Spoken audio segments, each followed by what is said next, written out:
Hello. Mark at Book Time with Elvis has brought up a book tag for us all to do, which is what makes a classic a classic. Now, this question itself is a classic book tag because when I looked up what had been on BookTube before, we had done 3 years ago For the Love of Classics book tag. 6 years ago, we did the Classics book tag. 8 years ago, there was the classic books tag. And then 5 years ago, we had the Future Classics book tag. So we're doing a classic tag about classics. Many booktubers also make videos about classics because that's their chosen books to read. So there's not a lot new about this, but that's because it's a question that obviously really interests us as a reading community, and we keep coming back and revisiting it and thinking about it. So here's my little bit added in to what we've been talking about on this subject. I want to recommend some summaries which I think are fantastic. I give my own idiosyncratic definition and kind of facetious, so that's coming up in a second. So my guidelines are: 1, they're the books you see behind the booktuber on the shelves normally. Now you're going to look in vain for most classics behind me because I find that they're always for sale in second-hand bookshops. There's no difficulty whatsoever in getting them. So just a very few will be bought and put on my bookshelves. Number 2, it's published in the Penguin Classics range. More of that in a moment. And 3, it's the books your school made you read because it was good for you and they were on their curriculum.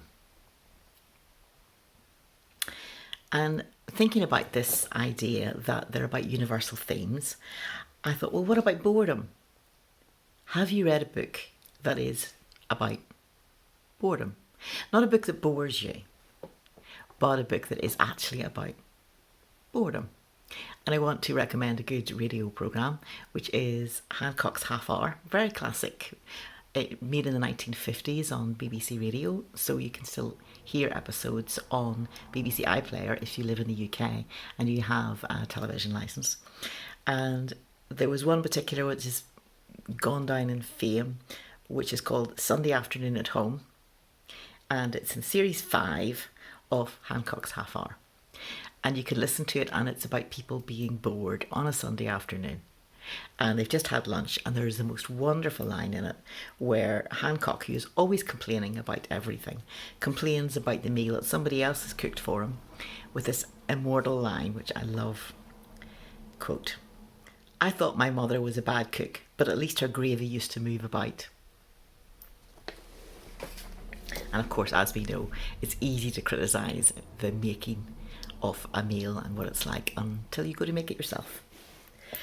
So let's roll up our sleeves and get ready for looking at some good definitions of what is a classic. So I'd like to recommend a particular video that was made about a year ago by a booktuber called Carolyn Marie Reeds, and she gave fantastic 5 quick ways to identify a classic in just 13 minutes. Very concise, and she includes examples. It's well worth your time if this subject interests you and you want to look more into it. So here's her 5 points for a classic. 1, a book that has stood the test of time with its themes, characters, plots and storylines are universal. 2, still in print decades later. 3, an older book read by many people, including people who don't consider themselves readers. 4, it's referenced in later culture, phrases and quotes, and adapted into films and TV. And my thought on that is, someday if you're bored, take up a book of quotations and look up Shakespeare to see how one writer can influence a culture. You'll be amazed how many phrases you find that Shakespeare penned and have gone in under his name into our culture. 5, a book that can be returned to and get different things from it as you read and reread. And this last point, I think, is why a lot of people actually have them on their shelves, because they are worth going back to. They don't disappoint, and there's something fresh, there's something new. There's so much actually in them to begin with that they keep giving new ideas, new thoughts, new challenges, even on multiple rereadings. Someone else that I find useful thinking about classics was Ian Christie, who is a film critic. So he made a film which is part of the Gresham College series, and he said it's what's best in a particular category of work. He pointed out that the canon tends to get more attention, it gets more talked about, it tends to be the books that are kept in libraries or even DVDs in libraries, and therefore it's a self-perpetuating process. They are the books that you're going to find if you go into a library, secondhand bookstore, and therefore they keep being talked about, they keep being seen, they keep being read. So that's interesting. Getting into the canon is difficult. Once you're in, you tend to keep being referred to. He also said they stood the test of time over a very long time. So let's get to the tag. I should say that I'm going to be giving a personal response, which we all should be doing. So my reading is 80% non-fiction and 20% fiction. And that's going to be reflected in what I show you. I'm also going to be showing you the books and areas I'm interested in, which is humour, creativity, the arts. And I recognise that the prompts are mainly aimed at fiction, but I'm choosing to interpret them in a broader sense. Number 1, the one with a gripping plot and universal themes. For this,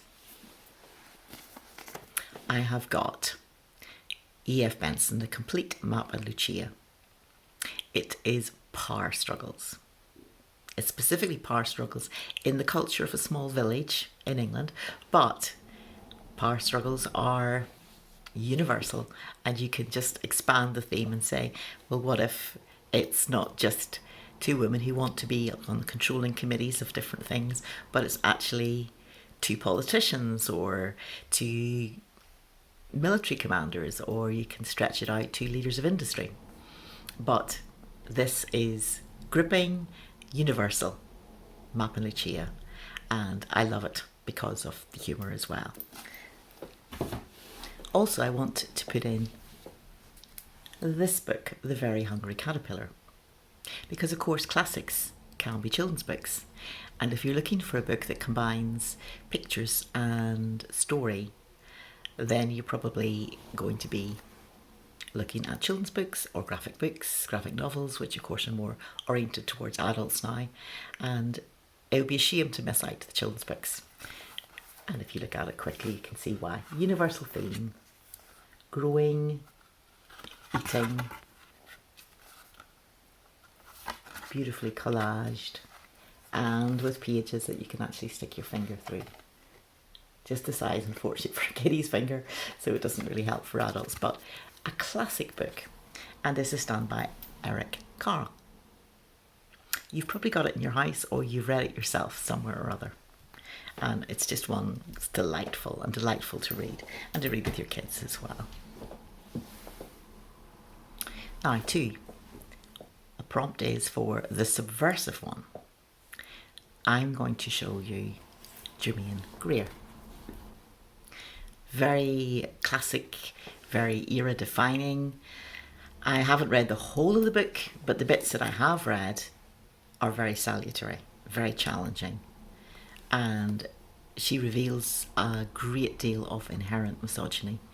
She, for example, lists a case of a woman that goes missing, and the husband appears at tearful television appeal saying, please, if anyone's got any information, and the police are considering him.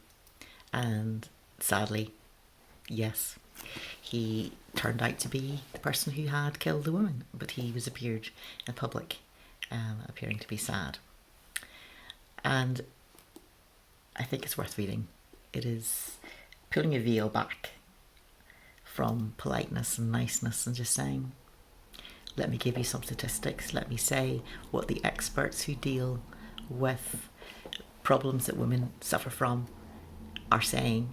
These are endemic problems. So I would recommend that. Subversive, but needingly subversive. And on a slightly lighter note, something under the bed is drooling. Calvin and Hobbes. As usual, mayhem, activity, adventure from the little boy Calvin, who is a horror to his parents but is full of imagination. And the book takes you into his world, in which his pet stuffed tiger is actually alive, and they go on adventures together. And it's definitely something that is subversive, because if you compare it to what Charlie Brown did and thought, there is a world of difference. He would have been utterly shocked and unable to cope with Calvin, probably, if he'd met him. And this is wonderful because it takes you onto another world. It flips the coin and says, instead of looking at life as a grown-up, what is it like from the point of view of a little child? And you can laugh with recognition at different things, and also think, gosh, I'm glad my kid isn't like him, maybe.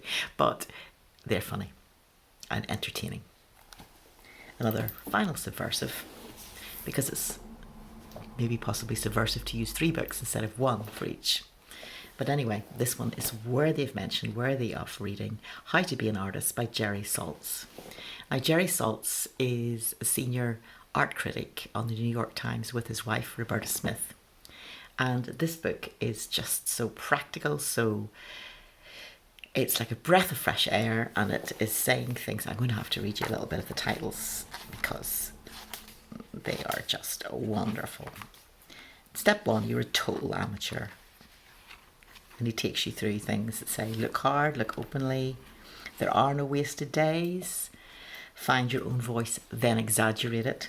And of course, each little section, chapter's too long a word for it, is beautifully illustrated with art, which keeps you going. And it's a small, very quick, easy to read book, one you can have as this. Here's a phrase I came across recently. It's a bit of Latin, which is going to sound a bit posh, but I love it. Avade mecum, goes with me, a handbook. He tackles having a family, recovering from critical injuries, dealing with rejection. You've got to want it, surviving the art world, learn to write about your work, which is something a lot of artists struggle with. I have a friend who is a really good artist, and she will ask me to write material sometimes for her website, just because she finds it hard to put into words, which of course is why she paints, because that is her language of communication. Being consistent, 34.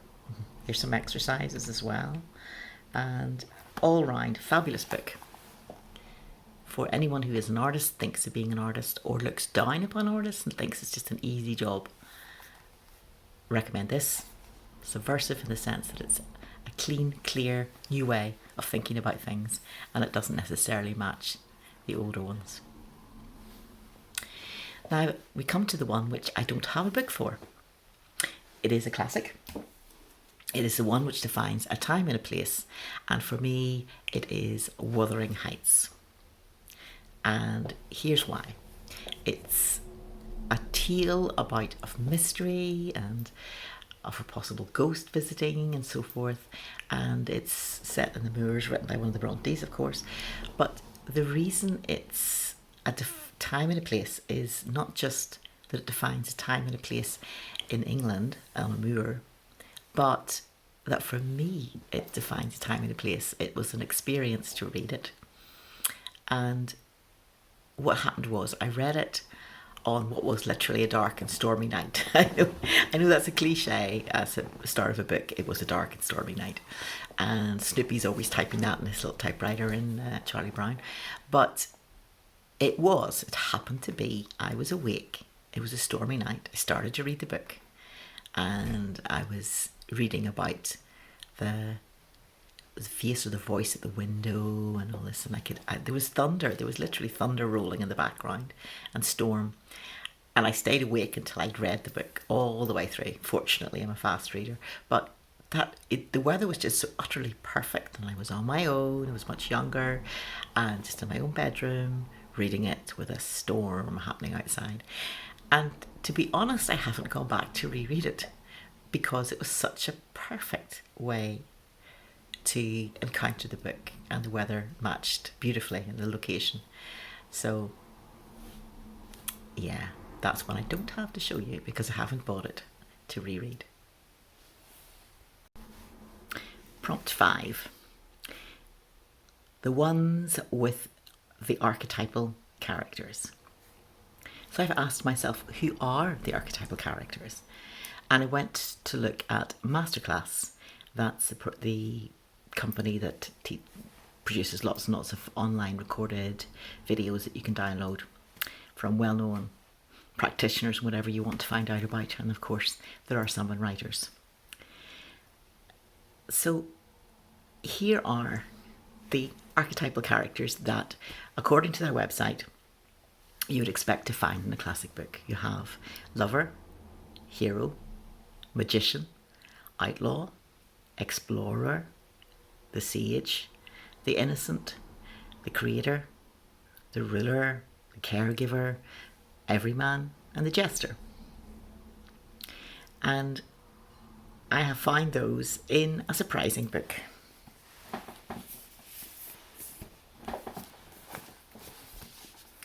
Art of the 20th Century. And the reason for that is because at the back of the book it gives photographs of the different artists. And as you look at their faces, I think you will find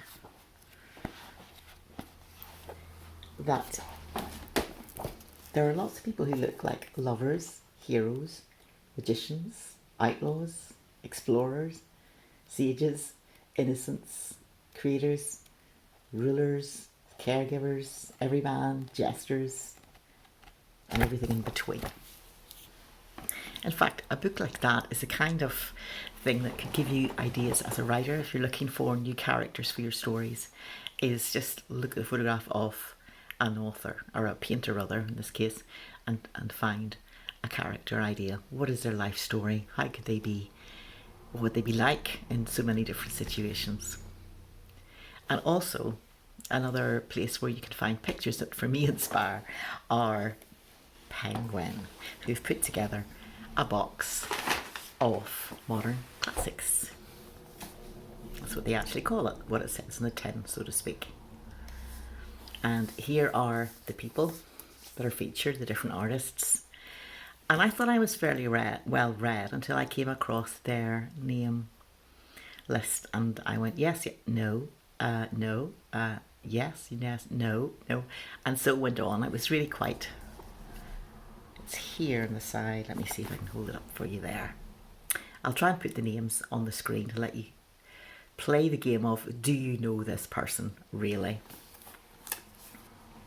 And when you open it up inside, I found the faces tempted me to make a story, to add a line. So for example, here we go, here's one. That is Ken Kesey, but I put in a little words added in saying that if Tolstoy had my editor, War and Peace would be a pamphlet. And then we had other people that I added into, like hashtag accidentally glued hand to chin. And I just added those on. But they are from that pile, of that box of writings.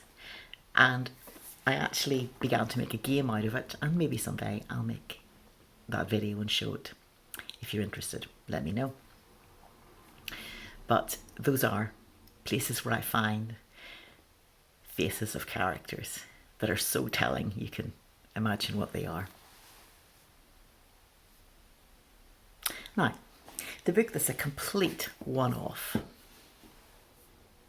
Wait a minute, I missed one? Yes, I'll have to go back.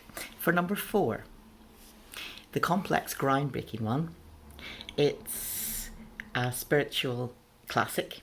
It's been out for, I think, is it 25 or 50 years? It's been a long time. Printed, reprinted, reprinted, reprinted, and well worth doing. It's Richard Foster, Celebration of Discipline, which sounds like two contradictory words, doesn't it? Celebration and discipline. But it's talking about and rediscovering the sense of the ancient Christian practices: meditation, contemplation, study, silence, simplicity, prayer, solitude, guidance. All very practical as well as being quite spiritual. And at the end of each chapter, he lists a few of the people that he's read from. So suggestions for further reading. He'll give you 3 or 4 there. But then at the back, he talks about the books that he read for that chapter and would recommend. And you're going to get a further, well, the notes themselves will probably be about 11 quotations. And then he does a brief bibliography of recent works, and they are fantastic. It gives you lots more reading to do if you're interested in any of those topics or subjects or as a whole. I love that. I love a book that gives you more. I'm infuriated when a book does not have an index, which happens scarily often for non-fiction books nowadays, because after all, it's just a computer can do it for you if you set it up. I mean, it's got simpler, and quite often index is just a little rant while I'm here. Indexes I find are simply people's names, the people referred to, and that's almost useless unless you're into celebrities of art, people who have been famous for some reason or other, even going back into history. And of course, history is about more than just famous people. And you would like to have an index that covered a topic so that if you're interested in a subtopic within the book, that you can find it quickly and easily and not have to try and think, now, who was famous for this that the book might possibly mention? Okay, rant over. Let's just leave it. And there's no point really ranting at you because you're not responsible unless you're in the publishing business. And if you are and you work in non-fiction, hear my plea. Good indexes, please. Back to prompt 6. The one that's a complete one-off. And this is a one-off many times over because it's Raymond Queneau, Exercises in Style. And what this guy does is he has a short story in which 2 people get on a bus, but then he retells it in completely different ways. I do love this picture of, I think it's of him. How about this for a photograph? That'll give you an idea of what is in store for you. So it retells the story 99 times.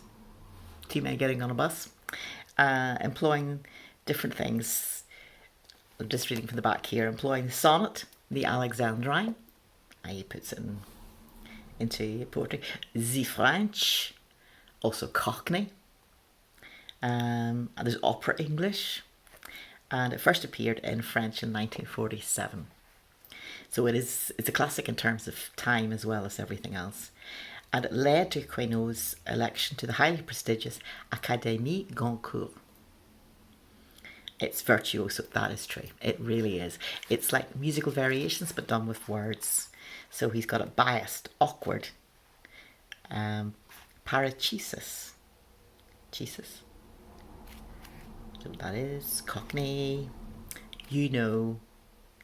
apheresis, Alexandrine's reported speech, in the past, ignorance, insistence, blurb, an official letter, which is typed. It starts, I beg to advise you of the following facts of which I happen to be the equally impartial and horrified witness. Today, and it goes on. So it's a little tiny story. It's brilliant because if you're a writer, please get this book or read it once to see there's so many different variations in how you can write something, even apparently something mundane, and slant it in a way that's fresh, new, exciting, interesting, and it may offer you different ways in which, for example, a character within your book may tell a story. Just wonderful, fun to read and useful to have around if you're a writer. Now we come to the prompt for the one we quote from all the time, and I have got two. One of them is quoted from because it first was spoken and heard as spoken. It first appeared on the radio. And by now, science fiction fans will probably know that I'm about to produce The Hitchhiker's Guide to the Galaxy. Now, these are the actual radio scripts, so they read as laid out for the voices. But of course, after this was a huge success for BBC Radio, they then got the author to make it into a book, which became The Hitchhiker's Guide to the Galaxy and is famous in its own right. But this is full of quotes. One of them, of course, is Marvin the paranoid android who says, "Life, don't talk to me about life," in one of his cheery little riposts. But also in this, I love that there is incredibly bad poetry, which of course is the Vogon captain reads it out, and he tends to do it towards people who have fallen into his hands as an unwanted hitchhiker on his space fleet. The setting, by the way, is that Earth has been destroyed. Let's just get that out of the way. Let's just start off the book by saying this is not going to be a story like any other, or starting off a radio serial.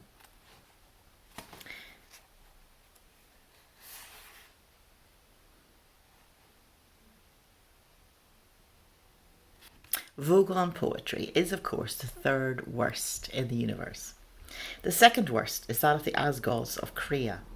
During a recitation by their poet, Master Grunthus the Flatulent, of his poem Ode to a Small Lump of Green Putty I Found in My Armpit one midsummer morning, 4 of his audience died of internal hemorrhaging, and the president of the Mid-Galactic Arts Nobbling Council survived by gnawing one of his own legs off.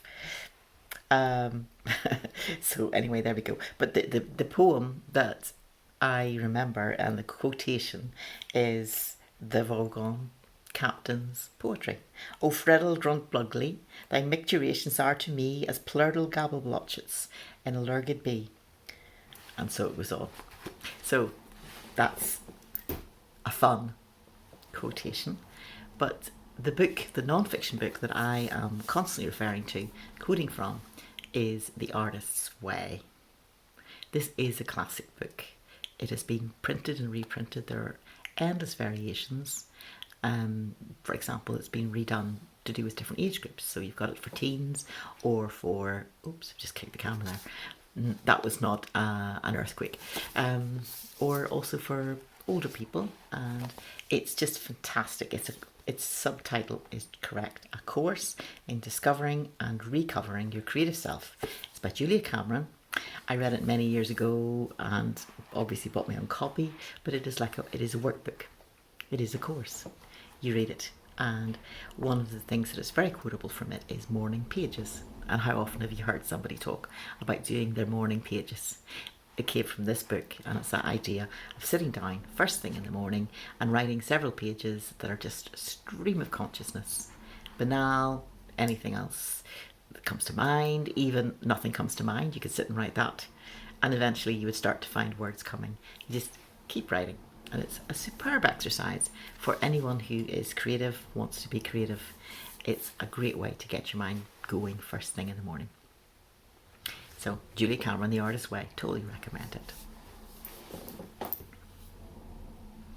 Now, a rediscovered classic, or a book you believe will be considered a classic in the future. Well, these are so obvious that they really pretty much are already classics. That's Hilary Mantel, Wolf Hall, which I read last year for the first time. Absolutely loved it.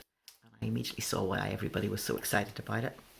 And I firmly believe this is the kind of thing that would be beloved probably by history teachers. The fact that if people are willing to consider reading what looks like a frighteningly large book, they're actually going to find a lot of history, a lot of Tudor history, and absorb it in a way that's interesting and easy to read and has a great plot.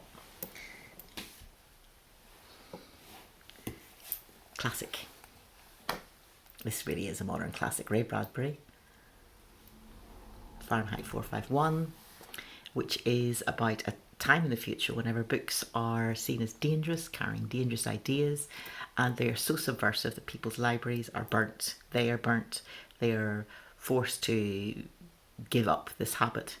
And the book, of course, examines why this is not such a good idea, and takes the path of somebody who's a fireman, which means he's not to prevent fires being put out, but meant to start fires, meant to burn the books upon finding, and how he begins to think about what he's doing and begins to look at the whole idea of reading. So wonderful book, so fast to read, and it's tiny but wonderful. And a classic for art history is, for me, is Matisse by Hilary Sperling. She wrote 2 books of this size. The apparatus for research is immense. Along the way, she got rid of a whole lot of myths and misunderstandings, and the man and his life are utterly fascinating. There are enough drawings and paintings to keep you interested, not just feeling it's only words. She's researched it to the nth degree, but it's also incredibly readable. It won a prize, Whitbread Book of the Year 2005, and Matisse is one of my favourite painters. If you're interested in his life, his work at all, this is definitely worth reading. I have Volume 2, Matisse the Master, A Life of Henri Matisse, Volume 2, 1909 to 1954. And I do need to get Volume 1 to accompany, but the second half of his life particularly interests me. And I have read the first volume, I just don't have it, my own copy of it yet. But it's wonderful because in his hometown he was considered, she said, he was considered to be several times a failure. He was a failure because he didn't go into the family business of running a local food and general supply store. He was a failure because he went to Paris and didn't meet the expectations of the classic academy, and he's a failure in other ways. I can't remember what they were, but it's wonderful to read that and say there's such different ways of looking at a life. And of course we would probably now say it was an enormous success, but wonderfully written book. If you like art history and modern art history, you will not be disappointed. And finally, as a bonus, because you stuck with me this far, is my category question that I want to add, which is a classic which everybody else likes and praises and I loathe.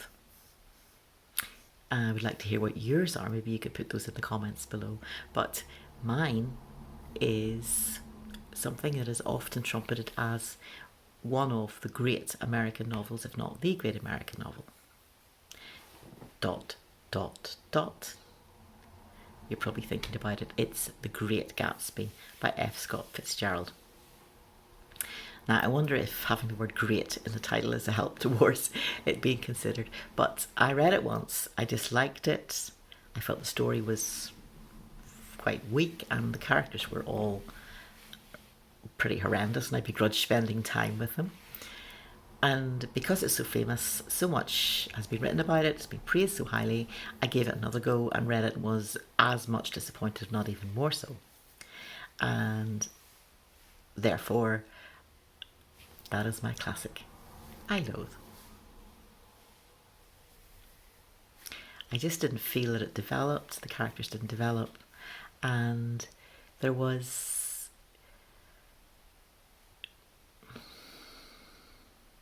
I struggled with them. I really did. I found them... They tended to be very rich and contemptuous of other people and careless with their lives. And I find that very hard to read for an entire book, even though it's not too long of a read. So there we go. That is my answers to... Those are my answers to the classic. What makes a classic a classic? Hope you enjoyed it. Bye for now.